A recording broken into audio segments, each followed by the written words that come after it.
Dios te quiere hablar.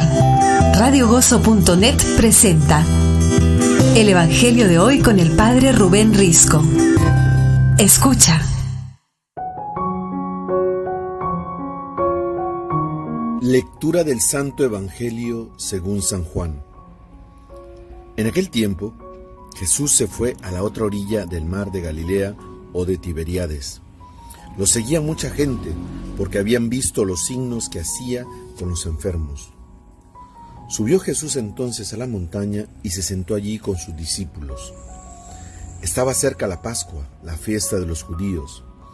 Jesús entonces levantó los ojos y al ver que acudía mucha gente, dice a Felipe: ¿Dónde compraremos panes para dar de comer a toda esta gente?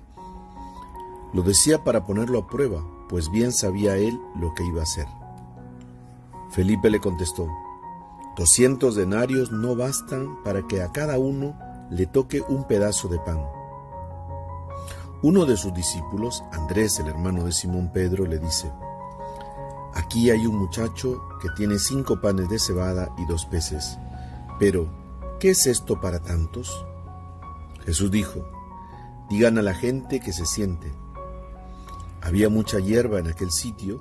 Se sentaron. Solo los hombres eran unos 5,000.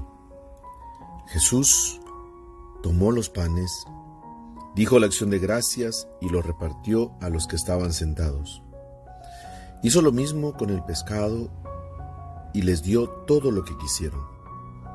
Cuando se saciaron, dice a sus discípulos: Recojan los pedazos que han sobrado, que nada se desperdicie. Lo recogieron y llenaron 12 canastas con los pedazos que sobraron de los 5 panes de cebada. La gente entonces, al ver la señal milagrosa que había hecho, decía: Este es verdaderamente el profeta que tenía que venir al mundo. Jesús entonces, sabiendo que iban a llevárselo para proclamarlo rey, se retiró otra vez a la montaña él solo. Palabra del Señor. Queridos hermanos, el Evangelio de hoy nos narra la multiplicación de panes.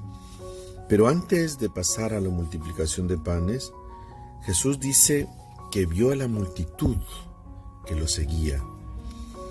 Y es ahí donde busca que Felipe tome conciencia de esta situación. ¿Dónde compraremos panes para dar de comer a toda esta gente? Jesús no solamente quiere obrar el milagro, sino quiere que todos nosotros nos demos cuenta de la realidad que está pasando.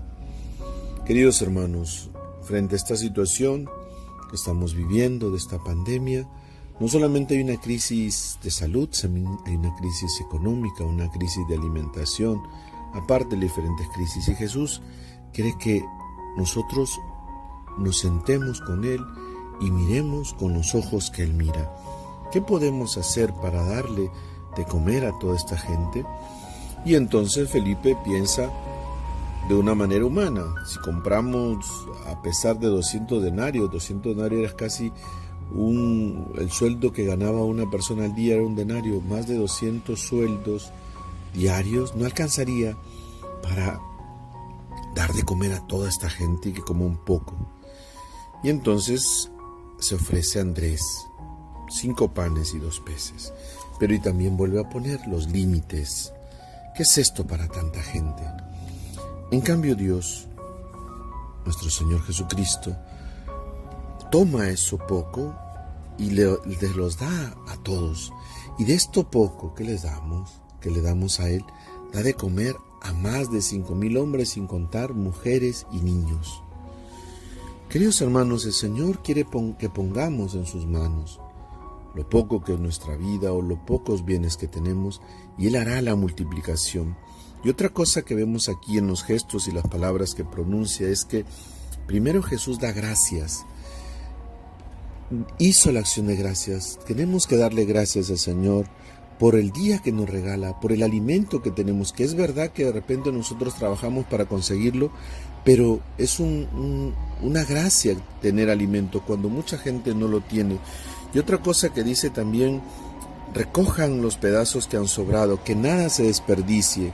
En esta situación que estamos viviendo, queridos hermanos, no podemos permitir que el alimento se desperdicie. Tenemos que comer lo necesario y lo demás o lo guardamos o lo compartimos con los que menos tienen. Son tiempos de aprovechar a ser más prudentes en los gastos, de compartir, de no dejar que nadie se desperdicie, ni nuestro tiempo, ni nuestra vida. Tenemos que ponerla al servicio de los demás. Así como Cristo se dio como alimento, así nosotros también estamos llamados a darnos como alimento a los demás. Que el Señor los bendiga, los proteja y los cuide en el nombre del Padre, y del Hijo, y del Espíritu Santo. RadioGozo.net presentó el Evangelio de hoy. Escúchalo todos los días a las 9 de la mañana, 1 y 5 de la tarde y 9 de la noche, hora de Perú y Colombia.